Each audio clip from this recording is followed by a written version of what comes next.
Hey, loves, welcome to the Psychic Sages, where we discuss all things spirituality, psychic development, and Reiki. My name is Megan, and I'm joined by my wonderful, lovely co host, Linda. Hey. We're so happy to have you with us today. On this episode, we're going to dive into past lives. Fuck yeah, we will.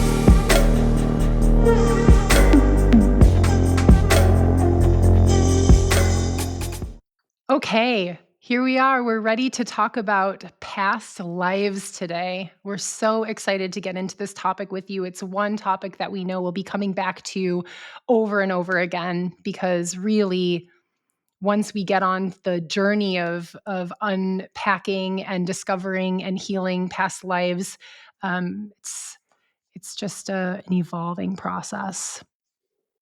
So we're Yeah. going to start with the big question of what are past lives? Past lives are lives that are not our current life that we live in. They are lives that we have lived um, in another time, a time before now. And it would be one complete incarnation that we lived as another person, oftentimes in another place, and with other lessons that we needed to learn, with other skill sets that we wanted to cultivate, with other gifts that we either came into that life with or completed that life having acquiring. Linda, do you want to add anything to that? I would touch on the other lives, how time is not linear. So when we're talking about past lives, sometimes when these things arise, you do know that it's an incarnation that you have lived before, but sometimes you will have other lives showing up that could look like parallel lives where you get some insights from yourself in another parallel timeline, where you made different decisions to the decisions that you've made now, and you will get glimpses into how that played out, or you will have some moons coming over from that other life, or could also, of course, be future lives. It's quite complex. It's difficult to understand for our linear mind who likes Mhm. to categorize things into this was before, this is now, this is in the future, whereas technically time is an illusion and everything is happening all at the same time. So, for easier purposes, we're speaking about the past lives or the other lives. That's what I have to say about that. Yeah, I think that's well said, and we'll get into more of the intricacies of all of that as we dive deeper throughout the episode. Yeah. So maybe we can hop into how did we become or how did we come to believe in past lives? Yeah, yeah. Can I start? Yeah, Megan just rolled up the sleeves of their sweater if you're listening and If leaned you back and heard the was like, shh, I'm ready. shh. Let's go. So, okay, take it away. Before we dive deeper into today's episode, we want to give you a trigger warning. We want to make sure that you are emotionally and mentally in a place where you can listen to what we have to share today. We'll be discussing very graphic content and talking about past lives. Naturally, all of this is connected to violent ways of dying and death in general. So, you will find in the description box a list where we talk about the specific traumatic experiences that we are touching on in today's episode, alongside some timestamps for you, so that if you're not ready for that, you can either move around the topics as best as you can, or if you read it and you realize, okay, today maybe is not the day for me, you can watch it any other day. And if it's not your topic for the foreseeable future or ever, it's also okay, and you can just skip this one. Back to the episode. Yeah, I'm excited to share this because I'm a person who lived, ooh, maybe 30 years without knowing whether or not I believed in past lives. In fact, I wasn't even aware of past lives probably until I was 20, maybe a little earlier than that. And it seemed far fetched. It was hard for me to wrap my head around. But there was a point, and it was when I got pregnant with my first baby, when I started really having a strong urge to research and understand past lives. And it was like I knew that they were real. And it wasn't so wrapped up in me bringing a new life into the world and wanting to know where they were coming from, as much as I think just the idea of creating life brought me into a place where I was ready to start integrating the idea that we all live many lives.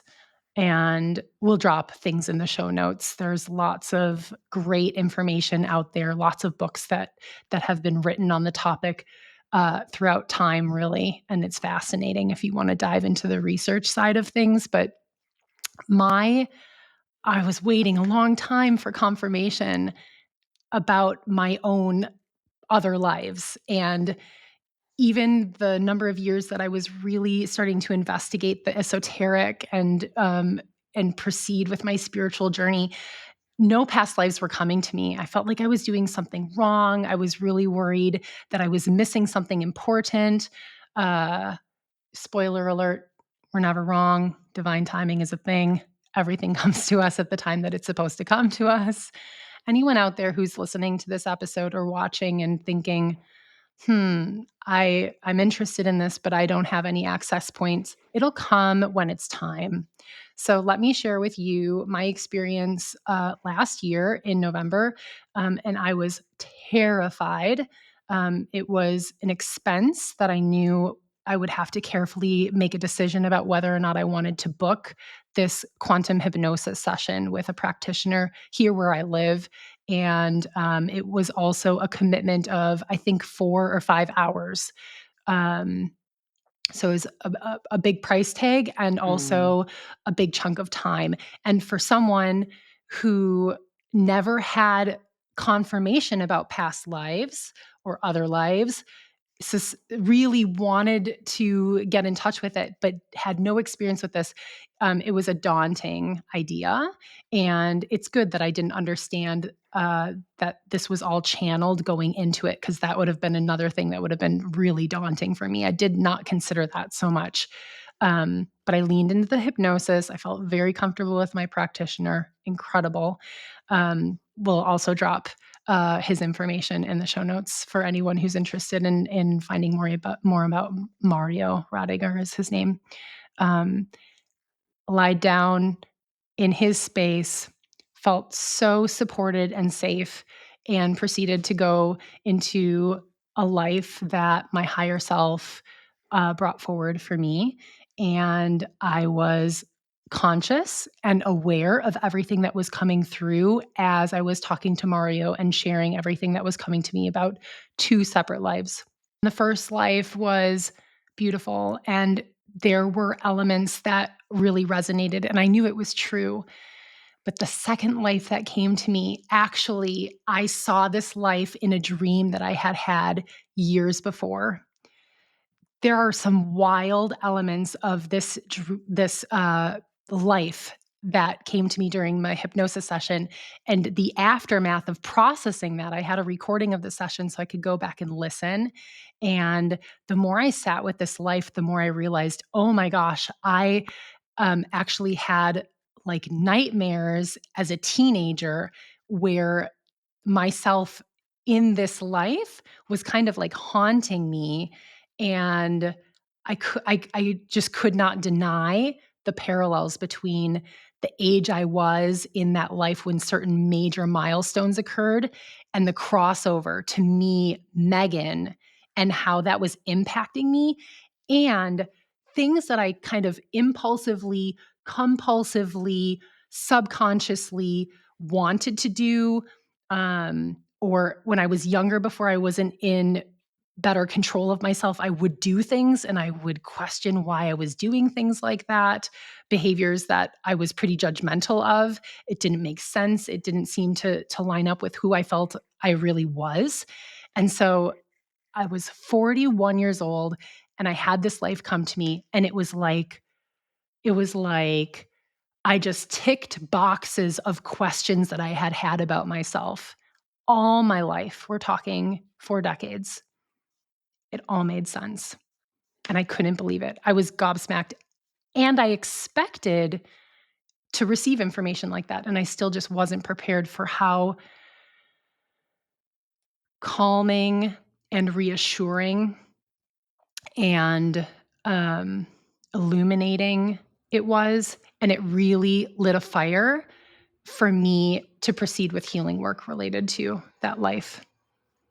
That it really was a life-changing experience to have this past life come to me, and I'm so grateful that my higher self allowed me to, view a lifetime that tremendously impacted me as Megan, and I just would have never known otherwise without that very real, um, tangible confirmation.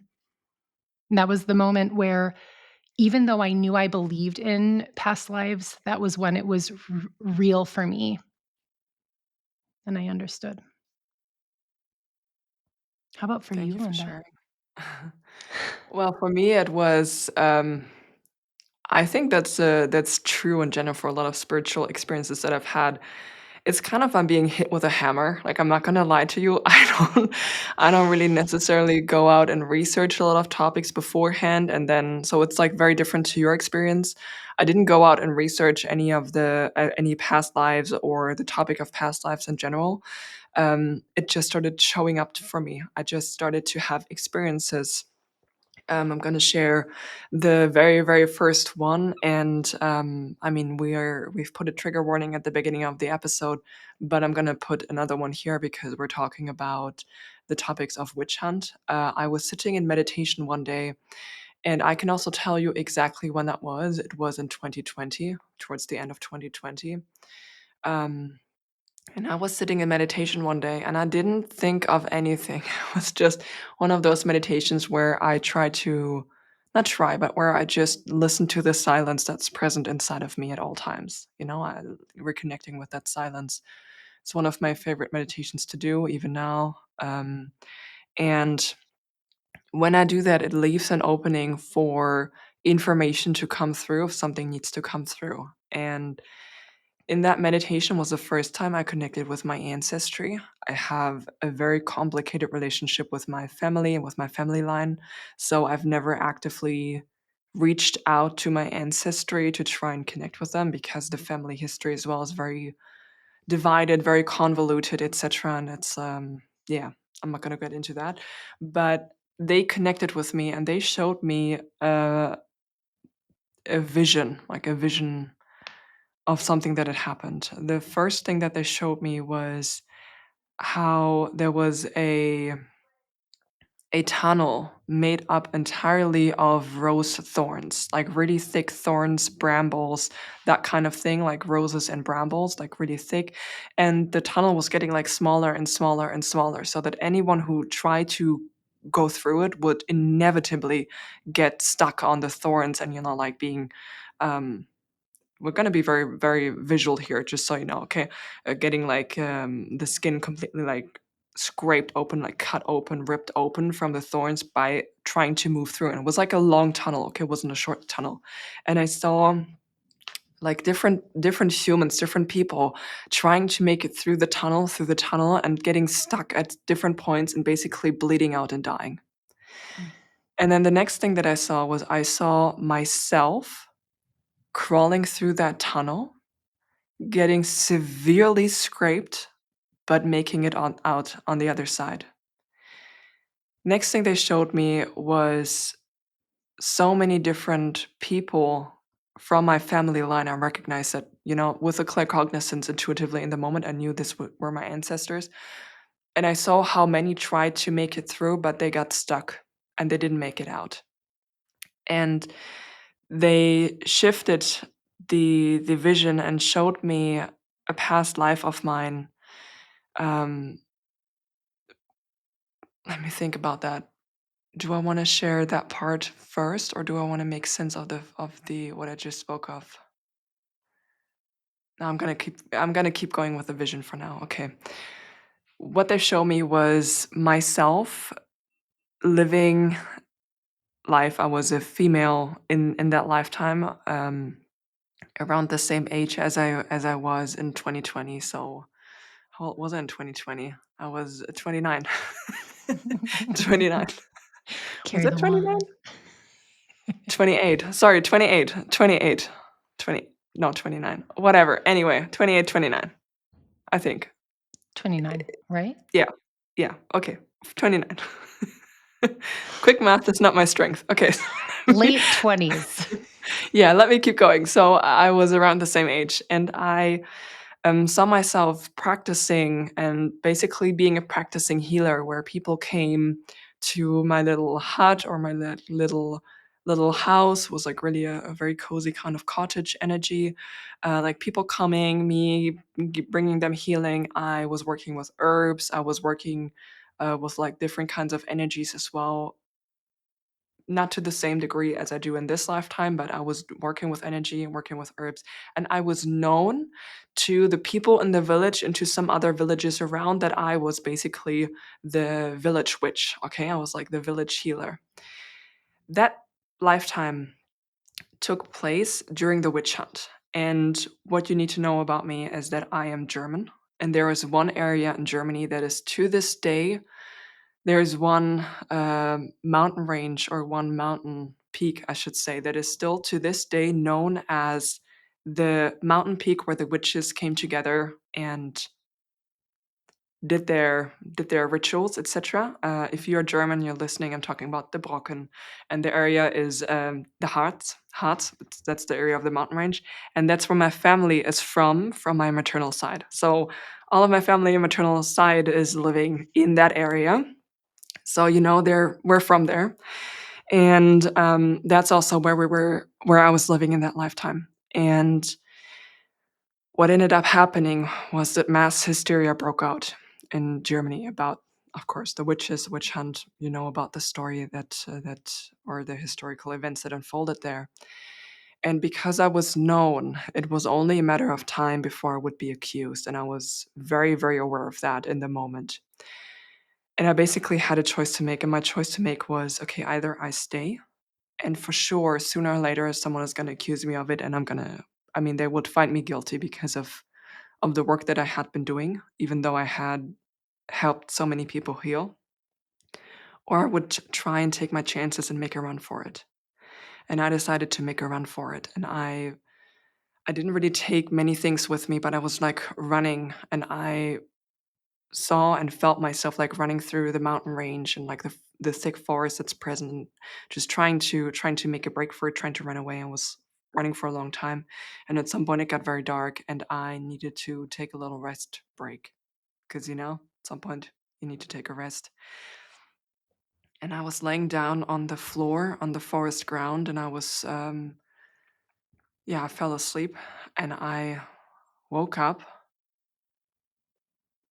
looked up, and was surrounded by lots of different men from my family. We're talking about my dad being present. We're talking about my brother being present. We're talking about uncles being present, etc. Like brothers-in-law, all of that stuff. All of the men, but only men were present, and they had some dogs, so they had basically tracked my scent. They were holding torches and looking down at me with so much disgust and hatred and fear for me, even though they'd known me my entire life. And I have no words to describe the expression that they have on their face. And my voice starts to crack a bit now, so excuse me for that, but we're coming to the end of the vision shortly. Um, and they found me, and they looked down at me, and I saw their faces, I saw this vision from the perspective of the person, of course, that was lying there, it was not an outside perspective, but I was in the body. I felt the emotions that I felt in the moment, and I was brought back there. And one of them was holding a dagger in their hand with like a pretty long blade. And that person was holding the dagger to my throat, exactly where the throat chakra is. And I felt the blade going through into the throat chakra, like into my throat, through all the way to the back. And then I felt like the warmth of the blood bleeding. And when I came after that, I was hoisted out of the meditation because of the shock of the impact and dying, essentially. I mean, my life was over. And when I was sitting there, I felt the blade still in my throat. Okay, I still felt the pain from that blade while I was sitting there in my apartment in 2020. And then realized that what my ancestors had shown me was that I am my own ancestor, because I recognized that that was my family line, my maternal family line. That was the area that we were in. I reincarnated into the same family line. And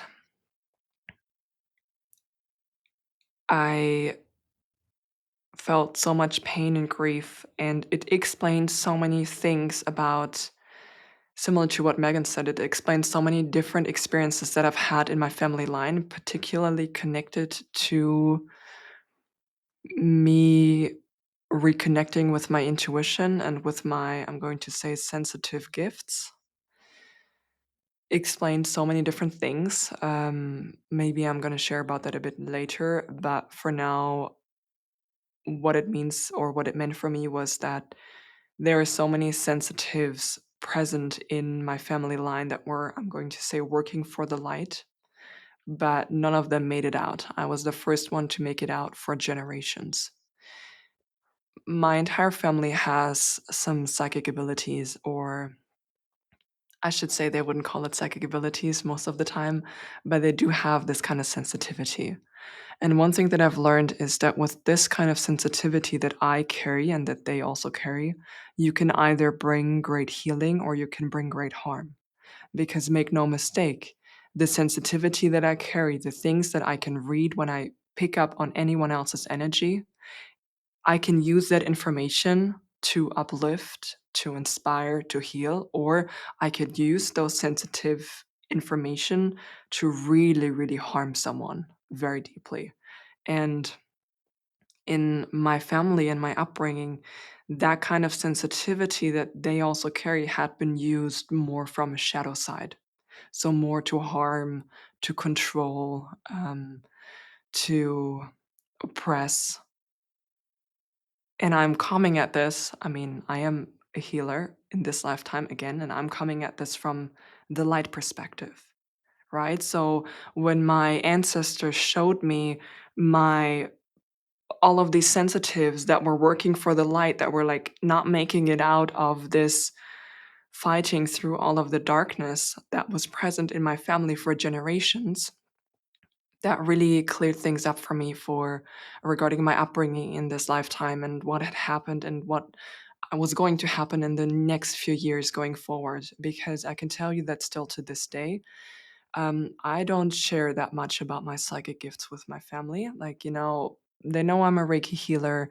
They know I do tarot readings. I've also given some sessions to some of them, but there is a very clear discomfort, particularly to my maternal line, to everything that's connected to my sensitivity. It's the rare chances that I do share something very minor, it's immediately like, oh my god, it's spooky, and there's the feeling of, oh, I don't really want to get into this, and it goes back to that part of the family history, where I was coming back as a cycle breaker to break that particular cycle in the ancestral line and the ancestral karma as part of my soul contract.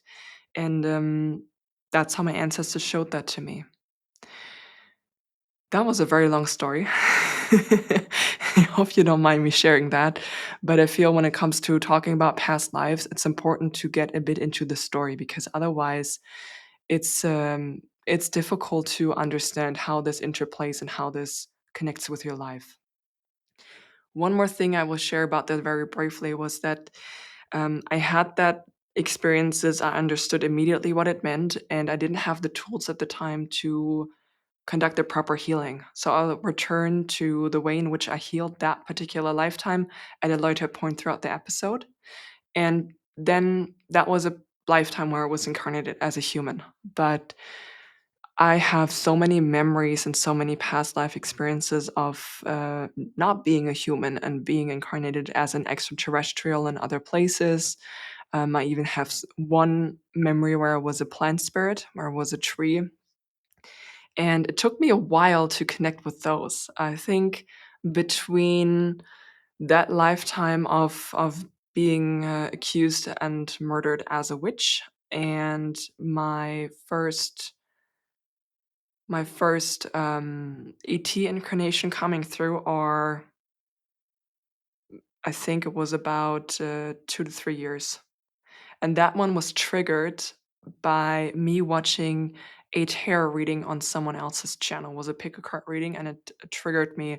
I have the full story about that past life, not about the ways in which I healed that, because at that point of recording, I hadn't fully healed it, but I've come full circle now. And I'm going to leave that story down in the description box below for you because it's actually quite interesting. I was an alien, but I was present on planet Earth as an alien. So if you're curious about that, you can check it out. But that's how Megan and I came to believe in past lives. So, what are our entry points to past lives?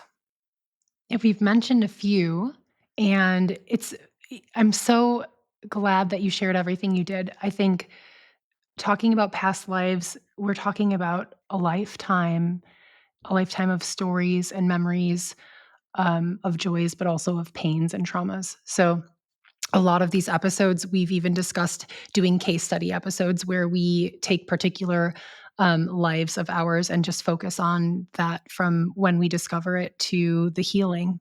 And yeah, thanks for sharing everything that you did. And it's reminding me of all these other entry points.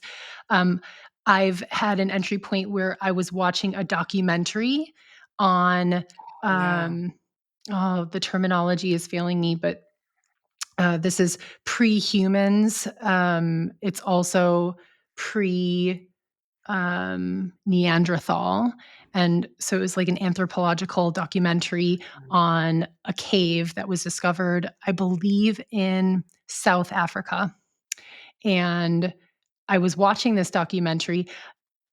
A lot of my claircognizance, this knowing of like I should watch something in particular. I'm just kind of led to watch something or led to find something on the internet. So that's how my intuition works a lot.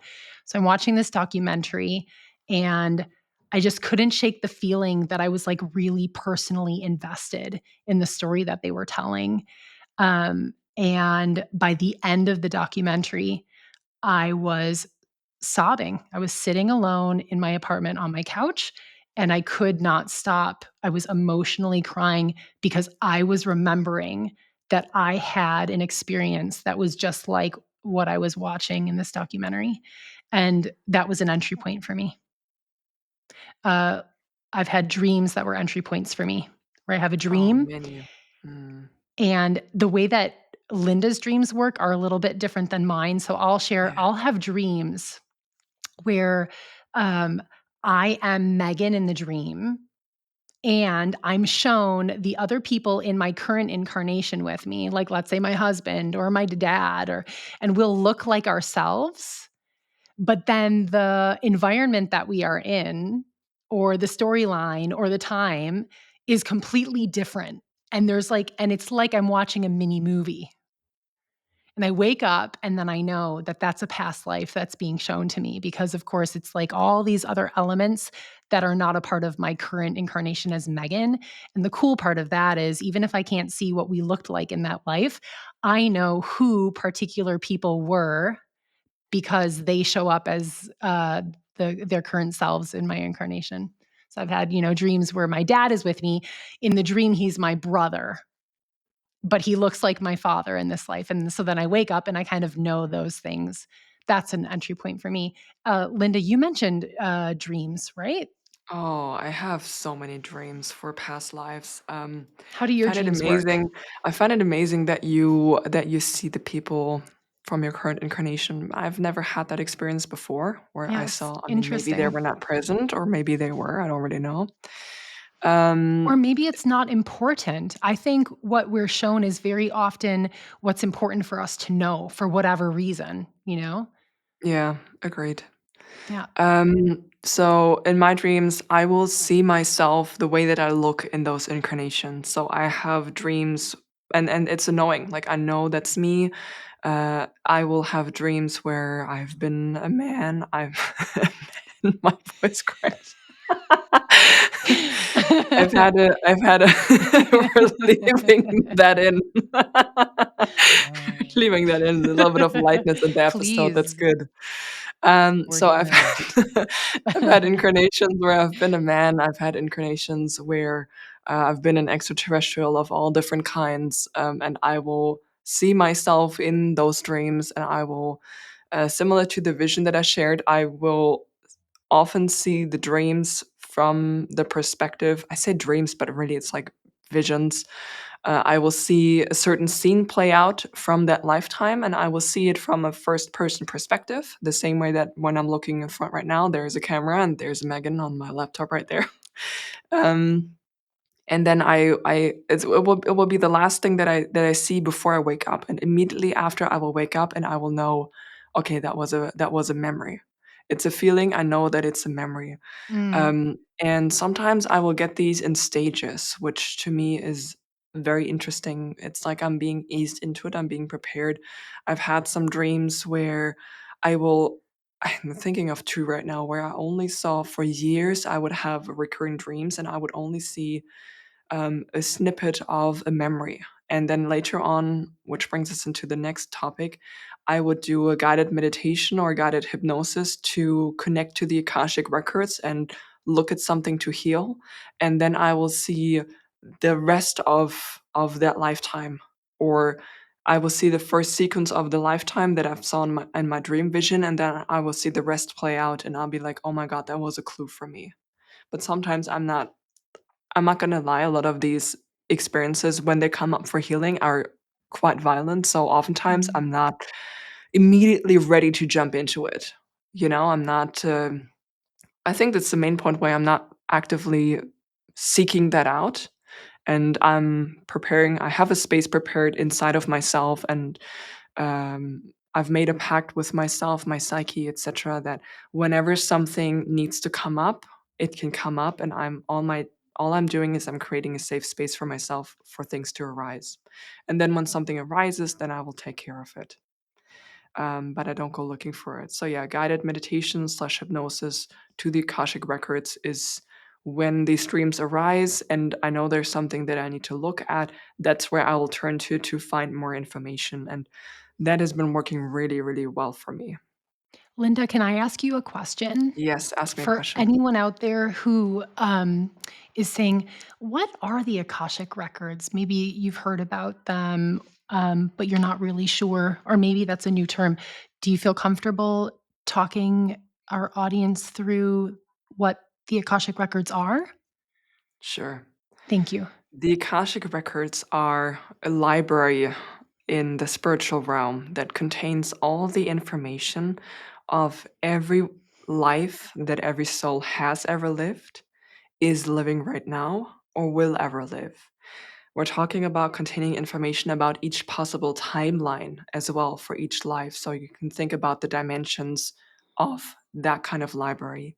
And it's this library that you can go to and connect with to learn more information about your soul history, about your journey, where you are. And it's also sometimes helpful to go there and look at possible future outcomes, to make some decisions from where you are right now. Like, if I take that decisions, what can happen in the future? What are my possible avenues? And it's a library that can be helpful to visit at certain points. If you don't feel called to it, it's not time for you, and don't worry about it, because this kind of information from the Akashic records, like Megan and I just shared, when it's time for information to come through to you, it will come through to you and it will arise.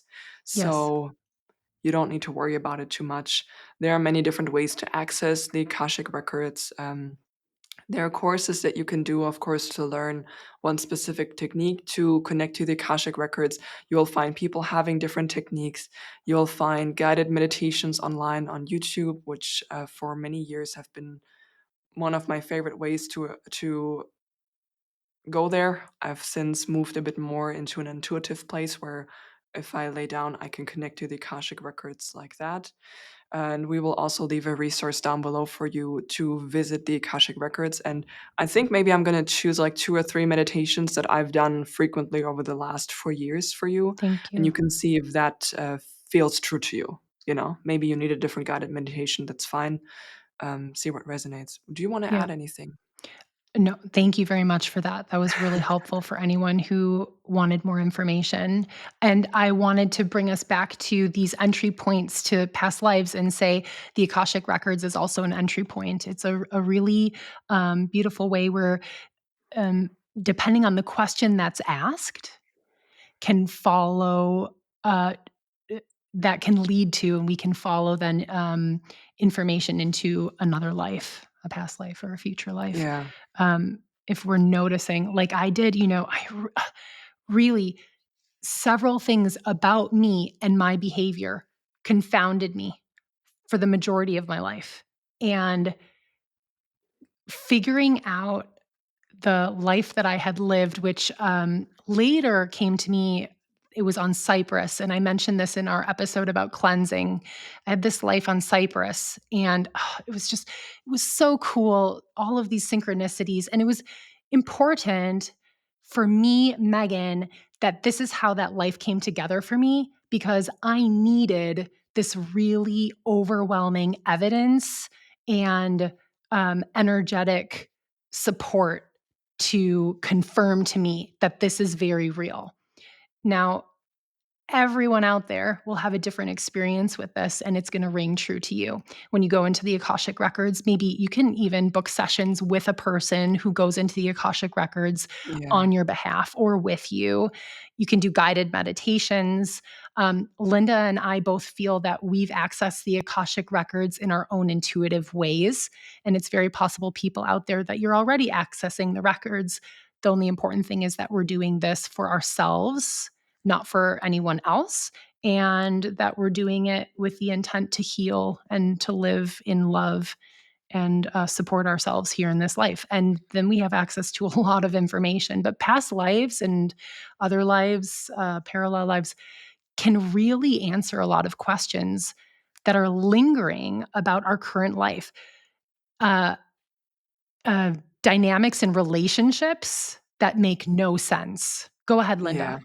Come I on. wanted to add to the Akashic records that you can also find your trusted tarot reader or Akashic record reader to deliver a message for you. Yeah. You know, someone that rings true to you when you listen to any of their readings and you're like, okay, I feel like that would be a good thing to do. Anyone who's focusing on topics like soul journey, for example, you could go and get a reading from them to maybe guide you in, you know, because sometimes um, it's important for us to hear these from a different source, and then you will feel a physical reaction to it that lets you know what's or like that this resonates with you, that that's true for you. Like often Yeah. it will come alongside like big emotions, like having emotional reactions that feel disproportionate to what you just heard, you know, where you know, okay, the emotion that's coming up is so big right now that like Doesn't there's a fit. different connection. Exactly, it doesn't fit. You're like, Mhm. okay, I feel like there's something there.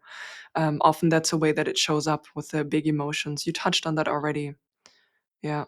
Yeah, and, the Akashic Records is just this kind of all-encompassing, um, space. I don't like using the word space because it's not a place, and it is a place, we can go there, but it's an energetic record of everything that ever was and ever will be, and it's just incredible. So, for anyone who's like, "Hmm, interesting," go check it out. You won't be disappointed, and it's incredibly valuable when working with other lives. Other entry points, I mentioned hypnosis. There are all different types of hypnosis out there in terms of people who do past life regressions. I did a quantum hypnosis technique, and Dolores Cannon is the founder of that methodology. And again, we'll drop things in the show notes so you could follow my practitioner, who I really have nothing but praise and gratitude for. Reiki, I've been shown past life snippets, like Linda saying, this is going to come Mm, to us in doses sometimes because it's all we can handle for whatever reason. yeah. I really had doses of things for decades of my life where I was like, now what is that? Because I'm a dream worker and dreams are a big thing. So I'm like very Mm, aware. And there were things where I was like, there's something going on here and I don't quite understand what it is. And you might feel that way. It's like breadcrumbs. So we might get doses of things. It might just be an image. It might be like a dream sequence that doesn't really match up, and it will come together for you. Reiki has been a really valuable tool for me to piece the puzzle pieces together. And I suspect because Reiki is just this loving, gentle energy, it's a really beautiful space to receive information that's otherwise really overwhelming or painful, and it can help us integrate that. So, anyone who's interested in Reiki, I've used it for past life stuff, and it works so well. It's such a beautiful way to experience this. Dreams, we've talked about. Linda's mentioned guided meditations. Any other entry points to past lives, other lives that you want to mention, Linda? I would say we've been giving you a bit of a list, but you need to remember that it's very unique to the life that you've lived. So technically, a past life memory or past life experience that you've had can be triggered by anything. Yeah. It could be a specific scent that you smell. It could be the way that the sun goes down and the blink of an eye where the sunset looks a particular color. It can be so many different things Yeah. that can be your entry point to past lives. It doesn't need to be more specifically spiritual at all. Absolutely. So if Absolutely. you're if you want to experience that or if you're open to it, like I said in the beginning, it's like I don't seek it out. I've just created a space where this part of healing can come up if it wants to. If you are curious and you would like to connect to a past life, and we will also talk about past lives, by the way, that are more positive and that are not Mm. super traumatic because those are also valuable. And we will guide you or we will dive deeper into that in other episodes. But if you want to work with that, you can just set the intention that you want to connect to one of your past lives or you want to connect to a past life that would be most supportive for you to know about right now. And you can set that intention once, you can send it out into the universe, and then you drop it and you just see whatever else arises over the next few weeks or the next few months. You can, of course, also, if you're curious, do a meditation to connect to the Akashic records, see what comes up, or book a hypnosis session like Megan shared. Anything that feels right to you. When you feel the curiosity or when you feel that pull to discover more is the right time for you to work with that. Absolutely. I just want to reiterate that my entry point was this really high stakes entry point where I was I was spending, a sizable Yeah, amount of money, investing a sizable long period of time, and yeah. it was kind of like I knew I needed to do something big to reap the rewards of that. Yeah. And for other people, it's going to be on your own time. Just like with meditation, as a dream worker, I want to urge anyone who wants to work in dream time, you can set intentions before you go to sleep. I know, Linda, you do this sometimes too. You can talk to dream as an entity. You can say, Dream, please show me. Or you could ask your guides who work with you in dreams to assist you in answering a question or being shown a life that you're interested or curious about, or have a suspicion that it's impacting you in this life. And just off the topic for a second, there's something that keeps coming to me, and it is related to relationships that we have in our current incarnation. For anyone out there who is feeling that there's a dynamic in their life with a relationship, this might be a way to pique curiosity and ask questions about another life and healing something that might then assist in alleviating tension or discord in that relationship. And it can be an entry point um, to have a moment when you're sitting together with a person in your life who you know and look at them and have this feeling like, I've known you before this. That's happened to me a few times, Linda. I'm sure that's happened to you. I think to be human is sometimes to have a suspicion that you've known someone before. It could be someone you know really, really well, and you just get the feeling that you've been together before and you've done this before. Or it might be a brand new person you meet where you shake hands and you're like, I've known you before. Yeah, that could be another way that we are pushed in the direction of investigating into other lives. I had one of those dreams. I haven't shared it with you yet, but I remind me later. Yeah. Like Okay. a conflict that I've had in this lifetime where someone dropped out of my life and I didn't understand what the fuck was going on at I all. love Like it. I didn't understand anything at all. And for like a solid year I didn't know, but I mean I healed, I dropped it, it's okay. I And love then I it. had a dream that basically revealed to me why they needed to drop out of my life in that moment. And I was seeing something that was happening. I'm not exactly sure if it was a past life or a parallel life. I'm not exactly sure, but why they needed to drop out at that particular moment in my life. I Yeah. had that coming up. Yeah, I'll piggyback onto that and say for anyone who does practice Reiki, this is a beautiful technique. Every once in a while, a person who was significant to me way in the past will suddenly come back onto my radar again, like send me a text or reach out on social media. And when something like that happens out of the blue, I know that's one way that my guides or my intuition shows me that there's some residual energy from another life that I shared with that person that's coming up. And I'm big into astrology. I do believe that these things happen sometimes because of the way planets are moving, and it brings energy to a right point where it assists us in healing or releasing from, let's say, a past life. So I don't think that we have to overthink it. Sometimes I think it can just be that the energy is right, kind of like low hanging fruit. I got this so random text from this random person and my jaw just dropped open and it was so benign and so lovely. But I also was like, what the heck was that all about? So I sat down for a Reiki session. I sent healing to another life with that person. And sure enough, tears started flowing and I could just feel things moving through me. And it just kind of wrapped everything up. I felt like a present that was getting around a little bow on top and was like, done, done. And that was all triggered by this, out of the blue message. Technology today can be an incredible assister for these things. We've already started moving into healing modalities, and I Yeah. think it's good for us to continue on that journey. So, Yeah, we've take it already away. talked about Reiki, sending Reiki to a past life or to a past experience.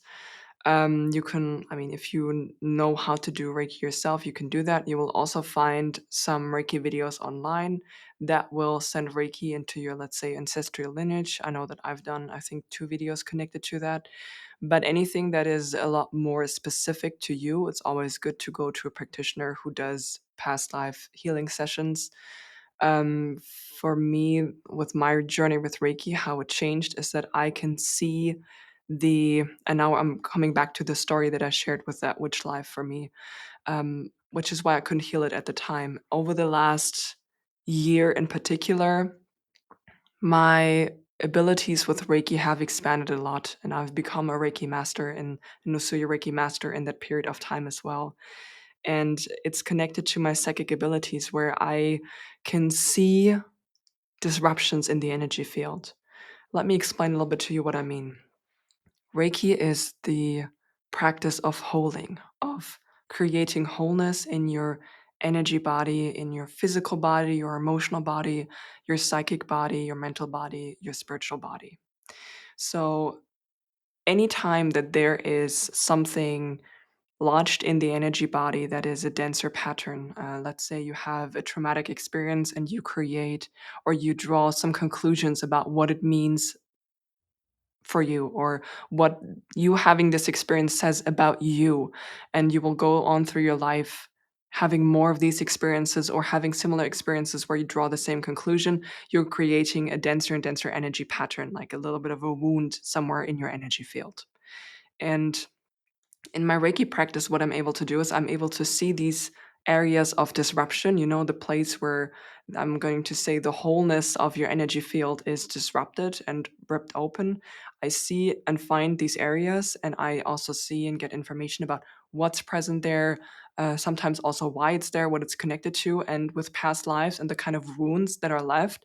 I will find these and I'm able to, like a weed, pull them out by the roots completely, cleanse and heal that, cross it over so that that area is whole again for you. My experience with that lifetime that I shared is actually really interesting because I have shared that alien lifetime on my own YouTube channel a while ago. I think it was last year, and maybe it wasn't last year, maybe it was earlier this year. I don't really remember right now. But when I've shared that lifetime, I recorded a second episode where I wanted to share that witch life and I couldn't.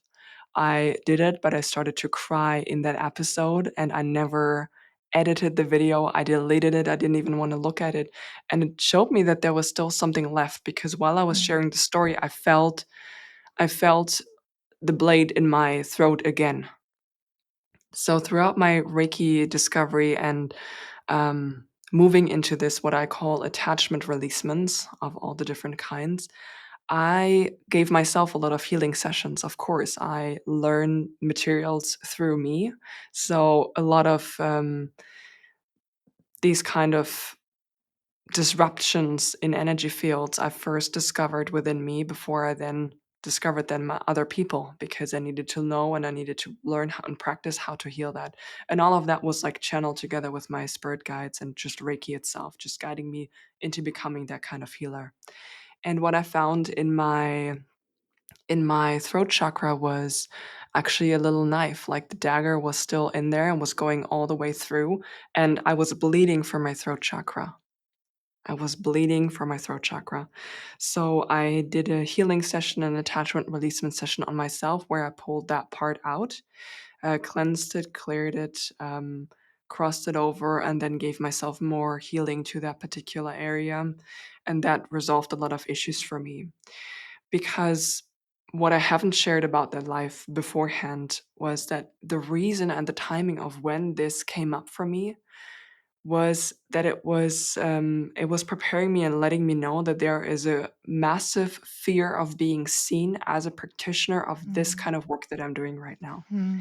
And that's why it needed to reveal itself. I just, I needed some time between that, just, like letting that realization sink and being present with it for months on end. And if you look at my YouTube channel, there was a period, and very early on, I think I'd only released three tarot readings, three pick a card readings, two or three.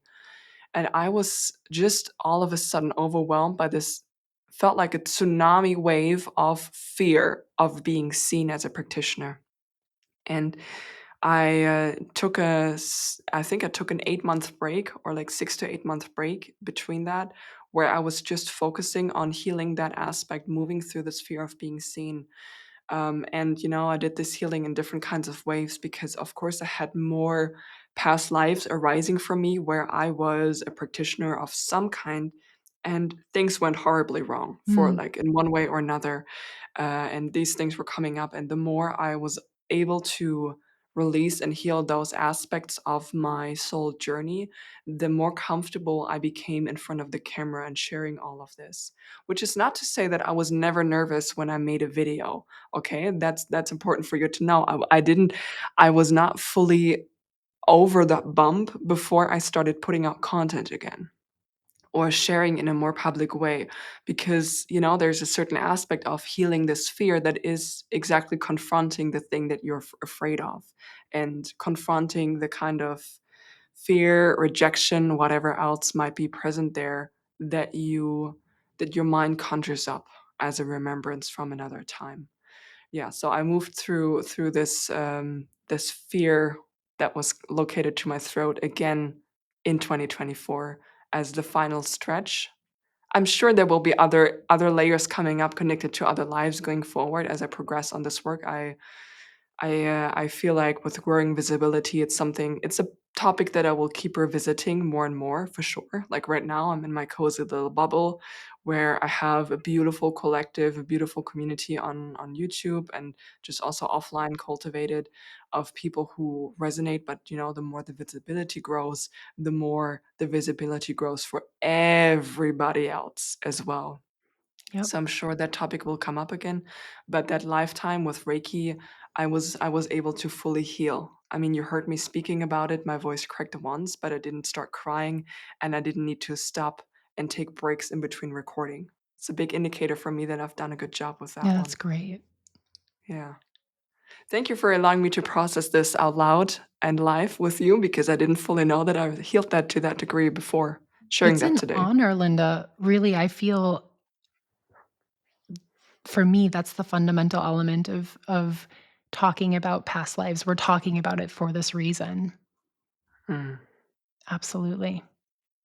Yeah, these are it's really great indicators. Everything that Linda's shared, it's really helpful in understanding the the expansiveness of what can be healed for a past life. I've also past lives. I've incorporated gifts and talents from other lives. So it's like I brought in Yeah. some healing that I needed to do from other lives. I had throat chakra things that I needed to heal from a life where I was a performer, I was a singer, and there were issues in that life that needed to play out in my healing. And I could sing better when I finished healing Yeah. my throat chakra from that life.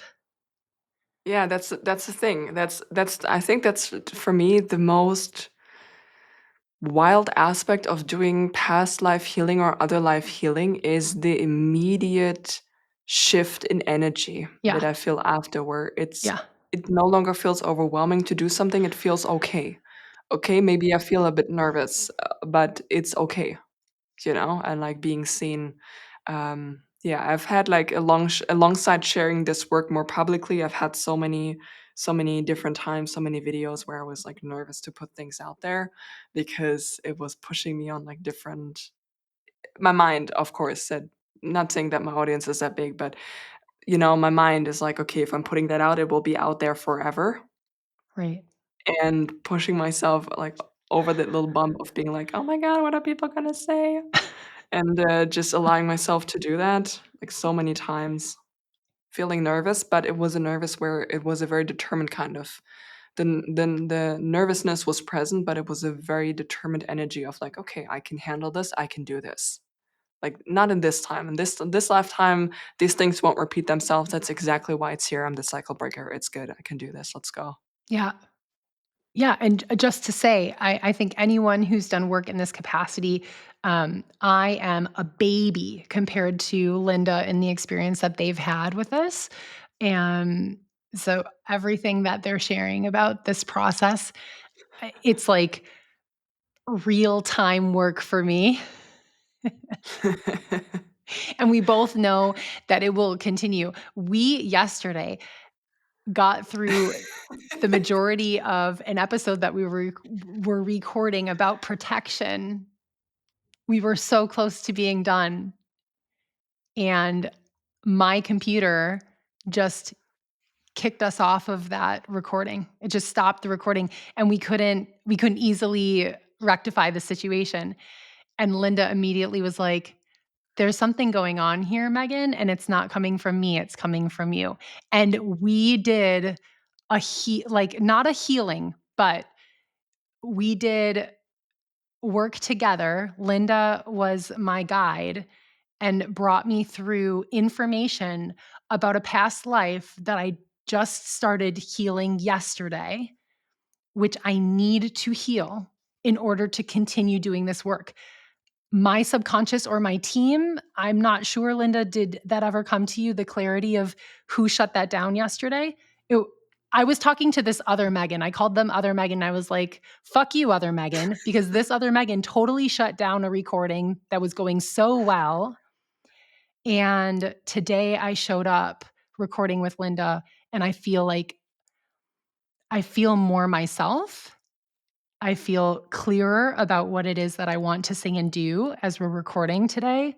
And this is all the result of a life that came up for me. And it turns out that in that life, I was an intuitive psychic. I could give people information about their future and maybe possible outcomes for things or maybe even events that would transpire. Well, I ended up abusing my power and burning bridges with everyone in my community. And nobody trusted me anymore. And the reason why I was doing it was because I was getting a high off of the power, but also I wanted to fabricate stories because I wanted them to be more fantastical, because I wanted people to be more excited about what I was doing. It was like the information that was coming to me was too mundane. So I was like making up stories. Well, this was all attention seeking behavior.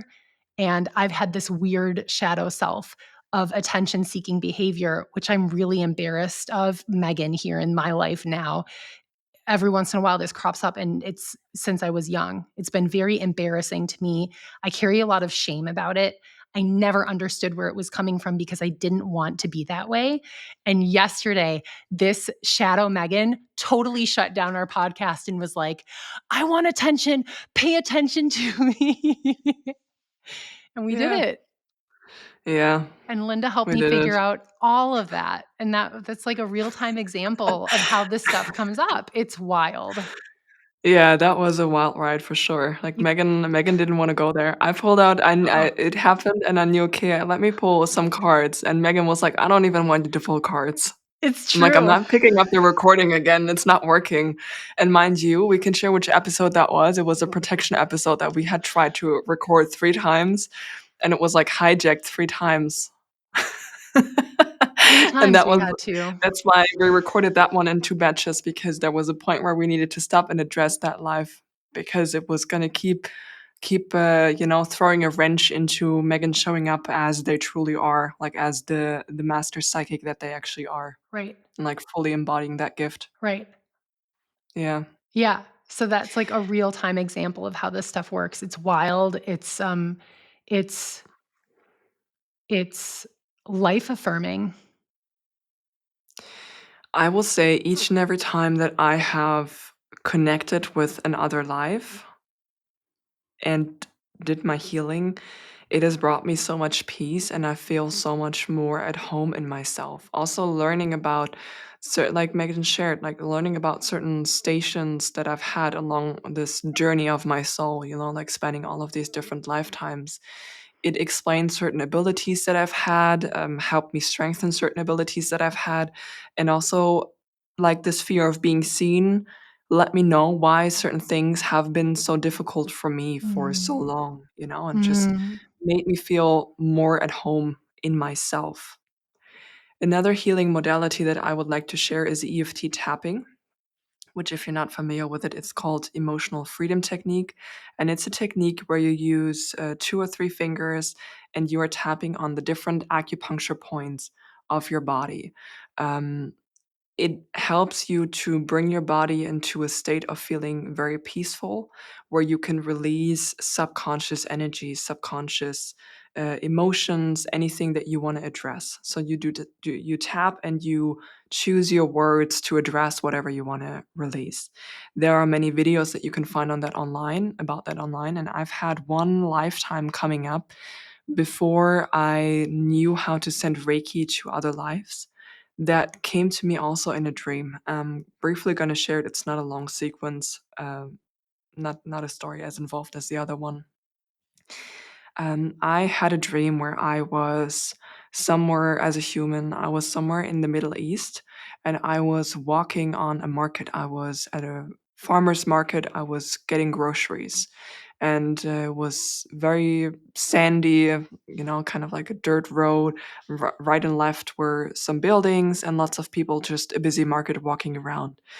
And all of a sudden, there was an earthquake happening, and I could feel the earth rumbling beneath my feet, and people were starting to scream, people were starting to run, and I was also trying to run. And I remember looking to the left and seeing this huge, just like, the earth opening up and this huge crack in the dirt and the building starting to fall down. And I was running, and I noticed as the building fell, I had this thought of, I'm not going to make it out. I'm never going to make it out of this. And then I died. And I woke up and I had a coughing fit from all of the dirt that was, like all of the dust, all of the dirt that was brought up into the air as this earthquake was happening. And I couldn't get rid of the cough for like 30 minutes. I was coughing like I felt like I couldn't breathe. And then I got the intuitive feeling that, okay, let me tap on that. And I started tapping on that. I should also maybe say that I am a certified EFT tapping practitioner. So I've learned that professionally. It's a service I'm no longer offering at the present time, but it was a very simple thing where I was tapping on the sensation of not being able to breathe, and I was tapping on the fear of not making it out. I was tapping on these two things for 10 minutes, and the sensation immediately like died down until I was able to breathe normally again. So I wanted to share that with you to let you know that there are many different avenues for you to use. Maybe going to a Reiki practitioner to heal this is not the right modality for you because you would like to have a bit more of an active part. So EFT tapping could be something for you to look at, something for you to investigate. And Yeah.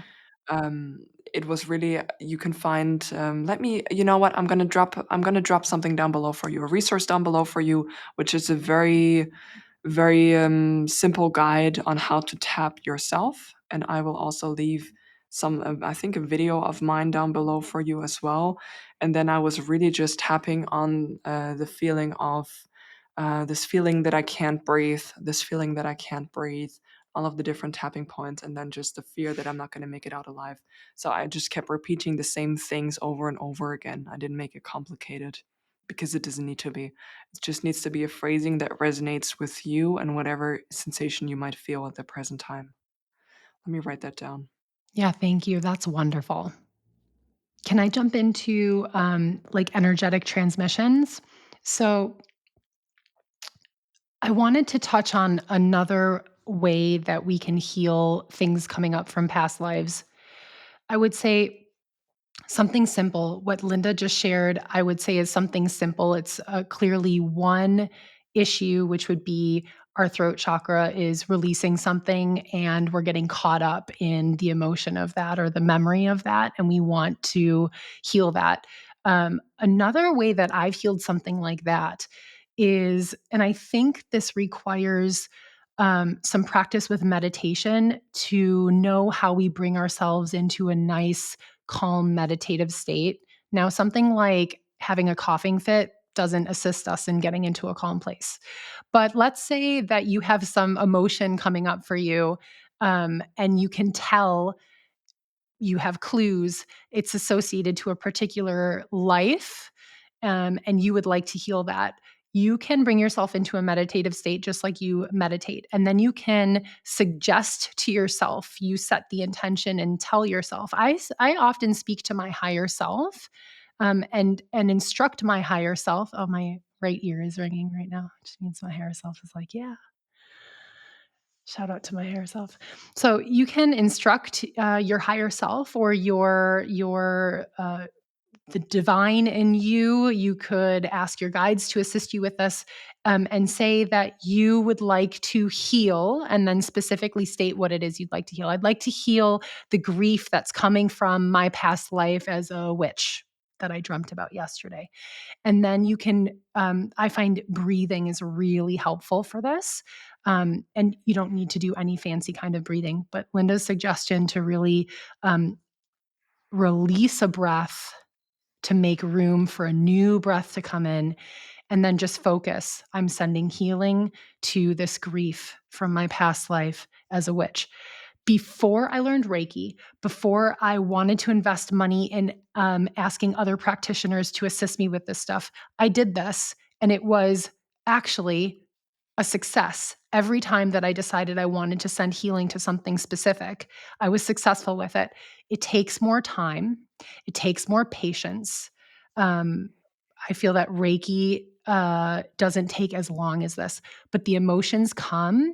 And the trick with this is you have to ride the waves of those emotions. You have to allow them. And once the emotions really start coming and you're feeling it, it can be painful. It can feel like you want to run away from it. It can feel like you want to stop it. But the point is, you're going to make a choice to be resilient enough in this place to do it. And you say, I accept this healing. I allow this healing. I'm grateful for this healing. And I've spent many hours of my life sobbing and saying, I accept this healing. I'm grateful for this healing. I allow this healing. Yeah, Linda, go ahead. One thing to add to the emotional pain and the intensity that arises, I understand very much the wish to run away from that. And I would also like to remind each and every one of you that this pain and the intensity of the pain is coming up for you because in that lifetime, you didn't have the capacity to process that kind of pain, that kind of grief, that lifetime. But now you do. It is actually a testament Yes, to the healing and the growing that you've been doing that you now hold the capacity to hold that kind of pain and not just hold it, but have the capabilities to transmute that, shift it, learn the full lesson, and integrate that part of your soul journey. So it's painful for a period of time, of course, but I just wanted to let you know that it's coming up because you have done so wonderfully that you've now created this safe space inside of yourself and inside of your soul for this to arise. that's right. And you're not alone when you're doing this. Your team is surrounding you. There are lots of light beings that have been assisting you to get as far as you have, and we are never alone in these moments. And you can call on them. Whoever comes to mind, lean on them. It's so worth it to get to the end of this type of healing. Um, we're building resiliency. That's what we're doing. We're opening up more capacity. And oh, this is the best part. We have the capacity to hold space for anyone else who's coming up to this type of challenge and moving down the road towards healing. Yeah, That's the best. yeah, It's it so really beautiful. is. It's a broader understanding of yourself, of the universe at large, and how everything is always connected.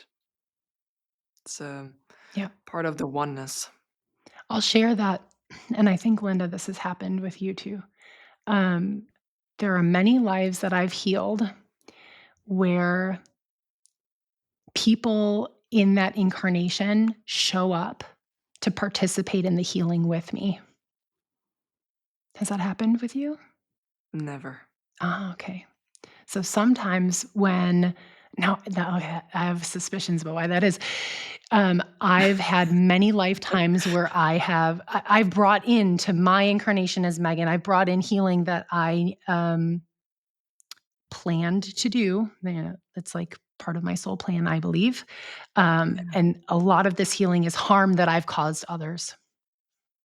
So I believe that when these lives come up for me and I've harmed others, I very often find myself in a place where I am um, thanking people in that incarnation for giving me the opportunity to play out that role, because I do believe that we have agreements about what we're going to do in lives, and apologizing and asking for forgiveness. I hope I'm not mispronouncing this. The Ho'aponopono prayer. Ho'aponopono prayer. Ho'aponopono prayer. We'll put that down in the show notes. It's Hawaiian indigenous prayer, and it's a profound prayer for healing based on forgiveness, but also seeing the divine in our counterpart and asking our counterpart to see the divine in us. And I've done healing with other people that were in incarnations with me. They kind of like walk into the scene, and then I know it's time for all of us to receive healing together. Or while I'm doing Reiki, I'll also send Reiki to them. Sometimes I've had like Saint Germain come in with the violet flame and do healing for all of us together. But yeah, it's just endless possibilities with how this healing can play out. By the way, So sorry if you hear my dogs in the background. They're barking right now. I wanted to add, there's nothing I can do about it, you know? There's one thing I wanted to add about the Hawaiian healing prayer. There are beautiful versions of that with waves mm, for that have run like 8 hours long for sleeping. Like I've used that multiple times, particularly for memories that came up where I have harmed others and also harmed them severely in other lives and behaved in less than stellar ways, where I've used that to bring forgiveness to myself, mm, to others. yeah. And Yeah. that Make ties peace with into that. this channeled Akashic prayers, this prayer book that I keep mentioning. So obviously, coming from the Akasha, there are prayers in there that could directly assist someone with particular types of healing that's coming up from other lives. Okay, I'm gonna say that you mentioned that one in a different episode. That was the episode about protection. So do you Right. maybe if someone just dropped in for the past We'll lives? put that in the show notes here too. Okay, yeah. It's a guided book, or it's a guided book. It's a book. Every book is guided. Linda, come on.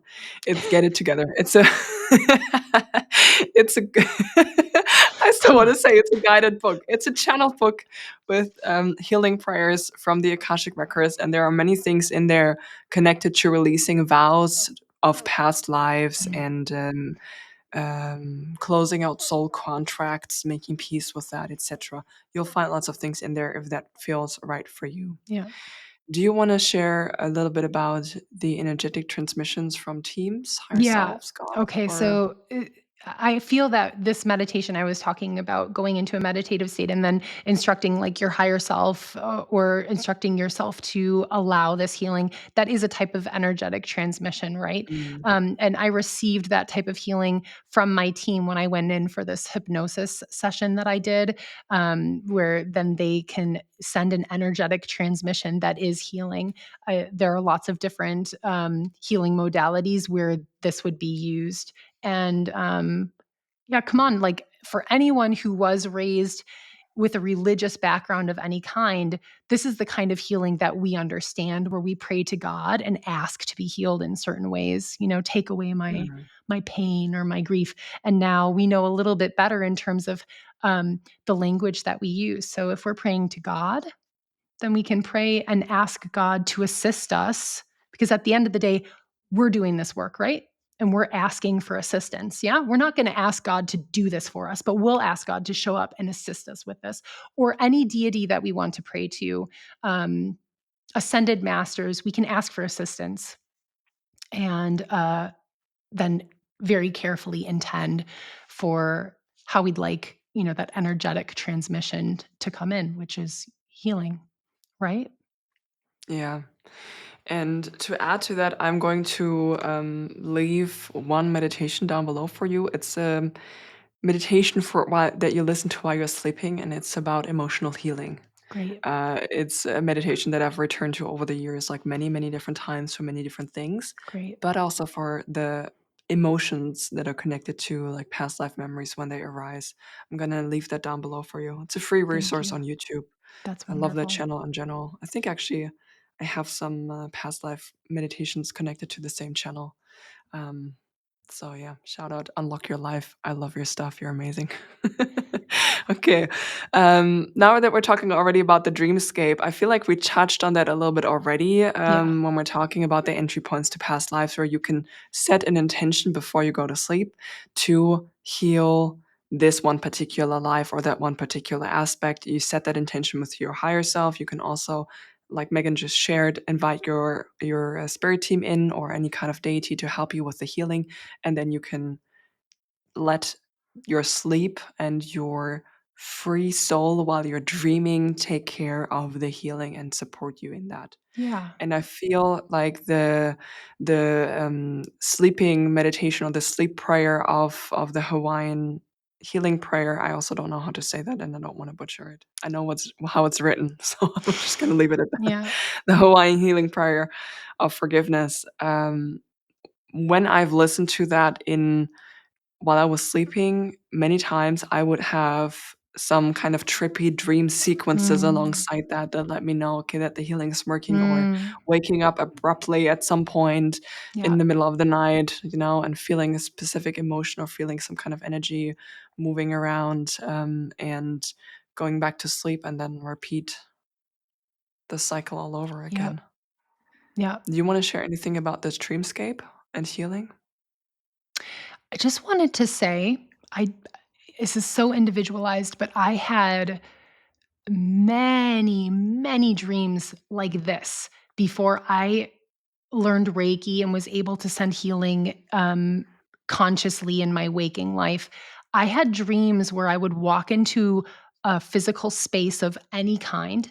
And the minute I walked into that physical space, I felt as though I was metal being pulled by, you know, a very strong magnet from a particular Mm, point in the room, very often from a door or like a cave, an entryway to a cave. It was like there was a portal and I was being sucked into the portal. Now, I had that dream, reoccurring dream in different places a lot. And I would always wake myself up when that would happen because I was really scared to let myself get sucked into the dream, into the portal in this dream. And I did finally, on a couple of occasions in the dream, manage to become lucid and aware that I wanted to allow this to happen. And I did. And it was trippy, but it was safe and it was healing. I was transported to places where I like then I didn't lie on a table and receive healing. I then actually went through some kind of small scene or story, and when I woke up, it was very clear to me that something had been healed. Um, if anyone out there is listening, I just wanted to put this out there in case someone else is experiencing this. My higher yeah, self gave me the instruction before I go to sleep. I freely and openly allow myself to move into these spaces of healing. I freely and openly allow myself to move into these spaces of healing. So sometimes when I get the sense that I've got a lot of subconscious stuff going on before I go to sleep, I set that intention. And that's really beautiful. hopefully I'm not so resistant then during my dream time. Sometimes I'm really resistant because I'm still so fearful. I Ah, mean, yeah, I'm working on who it. isn't? Who isn't? I'm working on it. Yeah, I just that's have to good. say, I'm just going to say it. One of the things that I love about Linda is they are so fearless. And I know I don't mean fearless like no fear, but You saw re my face freeze. what? No, I love this about you, and it's a part of who you are. You're like a take no shit kind of person, but also like a give no fucks in a I'm doing it the right way. I'm doing it the way that's right for me. Yes, this is terrifying, but I'm moving forward into it, and that I love being around energy like that, and I'm really so honored and grateful to hear your stories and just kind of bask in the energy of how you move through the world because that really emboldens me because I'm a big fraidy cat. Like I've spent my whole life being like really like, oh, what's that? No, Thank you. I don't wanna. Yeah. I have a bit of a it's a talent, and sometimes it can also be a flaw to just fling myself into the new. I I am love also it. scared of the new, of like many different new things, but I just still fling myself into it, and I just figure it out along the way. I have a talent for that, for better or for worse. It can go all the ways, and it has gone all the Yeah. ways. Yeah. All the way. Since my intuition has guided me, it's gone a lot better. You know, the That's the outcome has missing come a lot element. better. Yeah, that was a missing element, to come home to myself and centered, and Yeah. actually, the things that are coming up now are aligned with me, so things tend to go well. But, yeah.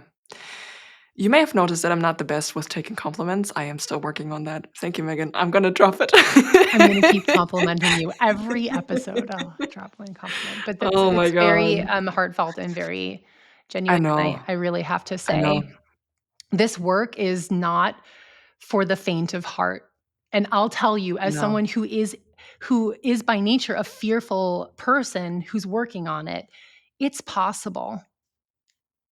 You ca like, really, look me in the eye. You can do this. You can do this. If I can do this, you can do this, and I really mean that. I think maybe that's one of the messages that I can send on this podcast because,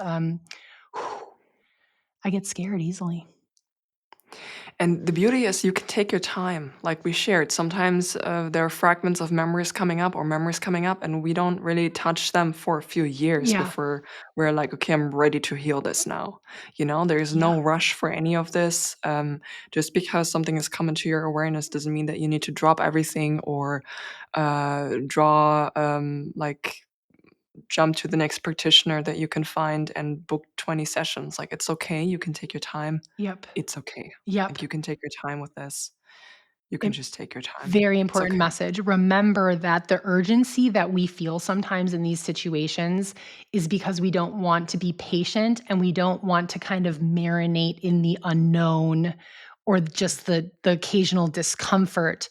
So, find a quiet place, check in with your intuition. And that's what I'm telling you, that's why this hypnosis session was so important for me because you don't just jump into something like that. I really, I had to book a session months out and I had to really sit with that decision. I had to write down questions that I submitted to him ahead of so it was like really intentional. And that meant the minute I laid down and said, we're doing this, I was ready. I was Yeah. really prepared. Yeah. Okay. So let's talk about why do we bring past lives with us into our current incarnations. And I feel like we've touched on that multiple times throughout the episode. Agreed. We are connecting with past gifts. We are remembering parts of our soul contracts, perhaps from other lifetimes. The example that I shared with my maternal family line, I made a soul contract with my ancestral lineage. Then I would come back, I would return, and I would break that cycle for the entire ancestral line. Because when we're doing healing, really important to note as well, we're not just doing healing for us and for us right now, but we're doing healing for all of the ancestors that have come and for all Mm, of the ancestors that will come in the future. And like all of the different directions of time, we are giving healing. And yes. that's why you might find that when you heal parts of your ancestral lineage, particularly in yourself or certain relationship aspects in yourself, that all of a sudden the people in your life start showing up in a different way, even though they haven't done that healing, but it's Yep. because you healed that part. You now present a different kind of energy, a different frequency, and they respond to that in a different way Can because everything is confirm. always connected. It's that's wild. that's that's how it works. Yeah. It's amazing. That's how it works. But that's why we bring these. It's not really that we're bringing these past lives into our current incarnations. It's just from where we're sitting right now, the life that we're living right now. It can feel like this is all there is, and it's one aspect of a whole soul journey, a whole soul evolution that we go on, and each of the lifetimes that we're living is one piece of the puzzle of learning one specific soul lesson or learning particular different kinds of soul lessons. The kind of psychic gifts that I have and embody in this lifetime, I've cultivated that for multiple different lifetimes. I've had multiple different past lives coming to me where I learn different aspects of why I have a specific ability or allowed me to reconnect with a specific way of practice, etc. And all of this is connected. It's just a way for you to embody yourself and embody your energy the best way that you can. And that's why these things are arising, whether that's something that you're just reconnecting with a past gift or whether it's something is coming up because it's asking to be healed and integrated. Can I bring this full circle to the discussion of time? Yeah, please do. All right. So the point that I want to make I'm gonna are we editing? cut that We're out. not editing that out. I'm human. Air bubble Okay. escaped for me.